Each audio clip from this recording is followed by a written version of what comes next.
Motivasi pengurusan kewangan. Tunggu apa lagi?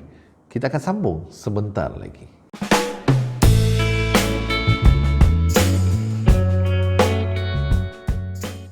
Assalamualaikum, salam sejahtera. Saya Syariman Yusof. Welcome to my YouTube channel. Minat berkaitan dengan personal finance, kewangan dan apa-apa berkaitan dengan keusahawanan, sila tekan butang subscribe dan loceng supaya tidak terlepas apa-apa video selepas ini. Motivasi pengurusan kewangan. Tunggu apa lagi? So, saya nak share satu kisah seorang ayah yang buka garaj. Dia panggil 4 orang anak untuk datang. Nak pilih apa yang mereka nak daripada koleksi bapa tadi. So, anak yang sulung dan kedua yang ketiga, iaitu abang 3 orang, pilih kereta yang terbaru dalam pasaran. Datanglah anak yang bongsu. Dia tengok-tengok tinggal kereta yang lama sahaja. So, dia tengok opak dia, tanya, "Opak, macam mana ni?" So, opak dia cakap, "Tak ada masalah. Ampi tangkap gambar kereta ni, kita buat iklan." So, anak tadi pergi buat iklan. Bila dia buat iklan, datanglah orang pertama ni daripada Yuska. Dia datang, dia tengok-tengok kereta apa semua, buat check body, check enjin. Lepas tu dia tolong buat test ride, kan? Lepas tu dia perasan, kereta ni alhamdulillah, everything is perfect. So, I'll be offer you 5,000. Orang yang pertama. Orang yang kedua datang daripada Persatuan Kereta-Kereta Antik Malaysia.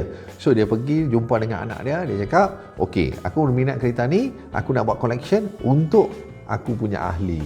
So, dia pun datang, check kereta. Tak perlu check enjin. Dia cakap, "Aku nak test ride sahaja. Enough dah for me." And then, lepas dia puas hati, dia cakap, "I can offer you 50,000 untuk kereta ni."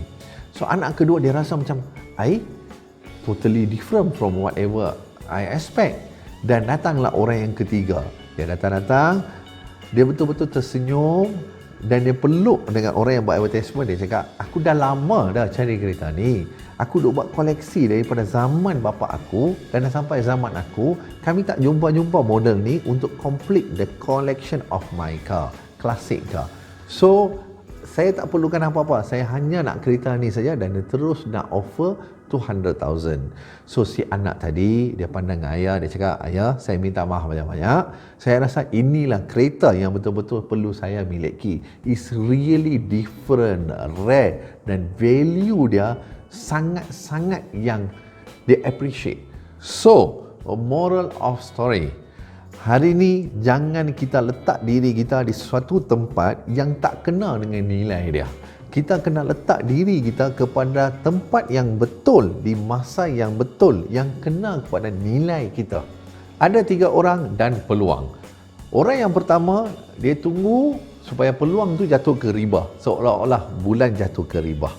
Orang yang kedua, dia kejar peluang siang, malam, pagi, petang, sentiasa mencari peluang. Tak ramai orang yang akan dapat peluang dan dapat gunakan peluang tu untuk jadi sukses. Itu kategori orang yang kedua dan peluang.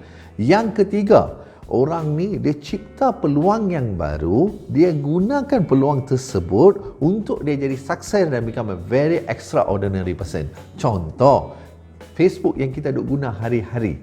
Founder dia yang wujudkan benda tu, dia gunakan benda tu dan jadi very successful person. Inilah masa untuk kita nak letak diri kita kepada tempat yang betul, yang kena dengan value kita. Number 1. Number 2, kita kena jadi orang yang cipta peluang dan gunakan peluang tu untuk jadi sukses. So, inilah tuan-tuan, masa kita untuk dalam kewangan, pengurusan dan sebagainya. So, nak tahu lagi detail dan tips-tips berkaitan dengan pengurusan kewangan more detail, sila tengok video-video yang sebelum ini. Letak diri kita kepada tempat yang sesuai, cipta peluang. Macam tu juga kawan-kawan yang di luar, inilah masanya. Kita perlu tukar masalah-masalah yang kita hadapi daripada batu penghalang kepada batu loncatan. Contoh, kita tengok orang-orang muda dekat luar ni. Dia ambil peluang, dia buat GrabFood. Dia bukan grab the food sahaja, dia grab the opportunity untuk kenal dengan orang tu dan ambil tahu apa keperluan-keperluan lain yang boleh diselesaikan. Contoh, orang ni nak tolong pergi renew insurans kereta dengan Rotex. Dia tolong pergi renew insurans kereta dan Rotex. Dan dia ambil tahu apa-apa peluang yang dia ada. So, inilah masa untuk kita nak uruskan kewangan kita. Bila income kita kukuh, maka pengurusan kita akan jadi kukuh. Bila income kita lemah, maka banyak negativity yang kita akan tarik. Iaitu contoh masalah-masalah kewangan yang lain akan cari kita. So, letak pemikiran kita di tempat yang betul, iaitu fikir bukan masalah, fikir penyelesaian. Fokus kepada kukuhkan income, bukan kepada masalah-masalah yang lain, iaitu pembelajaran pembaziran. Yang ni yang cuma kita kontrol. Yang penting kita faham apa yang penting. Penting fokus kepada tempat yang betul, iaitu generate more income dan kukuhkan income kita supaya kita fokus kepada penyelesaian, bukan masalah. Ramai orang melihat semut di seberang sungai dan tak nampak gajah di sebelah kita. So, melihat kepada peluang, fokus kepada kekuatan kita, bukan pada kelemahan kita. Kita akan jumpa di video seterusnya. Assalamualaikum.